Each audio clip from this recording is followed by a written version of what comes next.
Hello guys, for today's video, ito ang simula guys sa pagpagawa namin ng hagdanan, steel hagdanan. Yung ginagamit ko ay tubular now.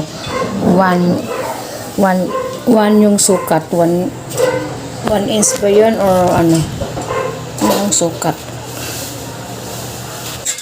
Yan po guys ay hagdanan ng aming sa loob guys, papunta sa aming second floor. Yung bagong nilapit namin na second floor.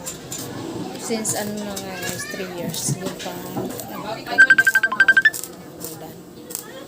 yung nagawa nilang paitang ng hagdanan. 1, 2, 3, 4, 5, 6, 7, 8, 19. 19 siya guys yung paitang sa hagdanan. Ito naman yung mga nagilid-gilid at holding